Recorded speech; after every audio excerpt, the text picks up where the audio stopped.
বাবা নাসির, আমার লাঠিটা কোথায় দেখেছিস বাবা? এই না সকাল হতে হতে শুরু করে দিয়েছে। কবে যে ওনার থেকে মুক্তি পাবো কি জানি। নাসির, বাবা নাসির, বাবা কেন তুমি সকাল সকাল বিরক্ত করছো? আমি পারবো না, যাও তুমি নিজে খুঁজে নাও। এই তো এখানেই রেখেছিলাম। বয়স হয়েছে, কোমরের যন্ত্রণা, চোখেও কম দেখছি, একটু খুঁজে দে না বাবা নাসির, লাঠিটা একটু খুঁজে দে না বাবা। আব্বা, তুমি আমাদেরকে পেরেশান করে রেখেছো। তুমি জানো লাঠি ছাড়া তুমি চলাফেরা করতে পারো না, জিনিসটা ঠিক জায়গায় রাখতে পারো না। কেন তুমি তো আমাদেরকে বারবার পেরেশান করো? সেলিমের মা, আব্বার লাঠিটা খুঁজে দাও তো।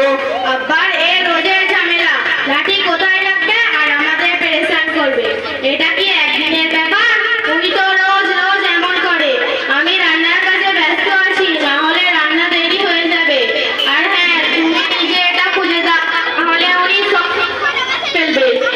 লাঠি যেখানে সেখানে রাখবে আর সবাইকে খোঁজাবে। কতবার বলেছি নিজের জিনিস ঠিক জায়গায় রাখতে। আব্বা, এই তো সামনে তো রাখা দিচ্ছে লাঠিটা, দেখতে পাচ্ছ না? এ না ধরো।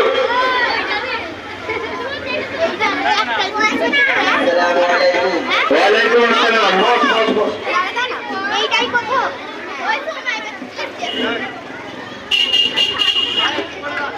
কেমন আছিস? আর কেমন থাকবো? কাজে গেলে উস্তাগারের বড় বড় কথা, বাড়ি এলে এই বুড়ো আব্বার ঝামেলা। কবে যে মরবে?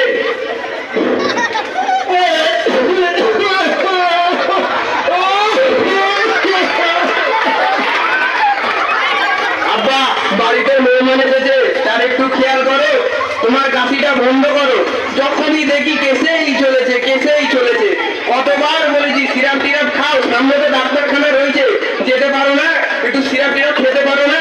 খালি যখনই দেখি কেসেই চলেছে, কেসেই চলেছে। আর বলিস না, আমার আব্বাকে নিয়ে আমরাও খুব পেরেশানে আছি। কি গো, শুনতে পাচ্ছ?